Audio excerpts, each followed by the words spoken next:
আসসালামু আলাইকুম। আমি ডক্টর আসিফ ইমরান। আমি একজন ডার্মাটোলজিস্ট। আজকে আমি আপনাদের সাথে হাইফু নিয়ে কিছু আলোচনা করব।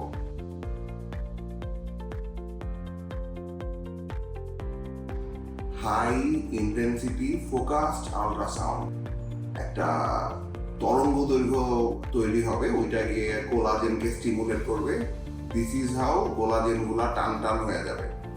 তো আমরা যদি সঠিক নিয়মে সঠিক প্রপ ব্যবহার না করে হাইফু করি, ধরেন আমার এই মাসেলটা, আমার এই ফ্যাটটা খুবই ইম্পর্টেন্ট, আমার এইটা যদি হাইফু করে গলায় দেয় তাহলে কি হবে? এটা আস্তে আস্তে নিচে নেমে যাবে, আমার এখানে একটা দাগ থাকবে।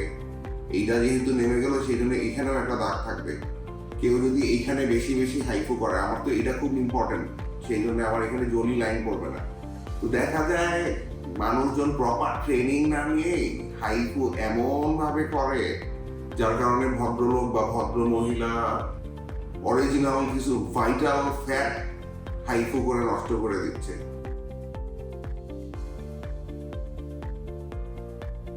হাইফুর কিন্তু অনেক ভালো দিক আছে, জাস্ট মানুষজন ঠিক মতন করতে পারে না দেখেই এই ঝামেলাটা হয়।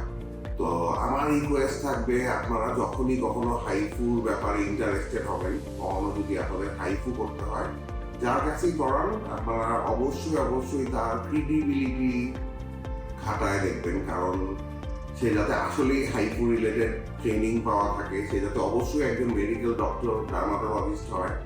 এবং হাইফু করলে কিন্তু আপনার যে ছোট ছোট বলি রেখাগুলো ওগুলো একদম থাকবে না।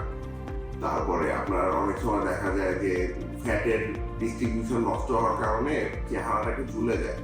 হাইফু করলে কিন্তু টান টান থাকে। যারা রেগুলার প্রপারলি হাইফু করে ওদের বোটক্স বা ফিলার করার প্রয়োজনই হয় না।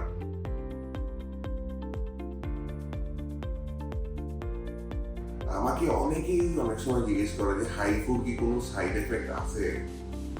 যদি অনভিজ্ঞ কাউকে দিয়ে করান, যারা এটার উপর পর্যাপ্ত ট্রেনিং নাই, নলেজ নাই, তাহলে অবশ্যই সাইড এফেক্ট আছে। আমি তো আমার স্কিনিক ডার্মাটোলজি সেন্টারে অনেক বছর ধরে অনেক পেশেন্টের হাইফু করলাম। আল্লাহর রহমতে কেউ কোনোদিন হাইফু রিলেটেড কোনো সাইড এফেক্ট নিয়ে আমার কাছে আসে নাই।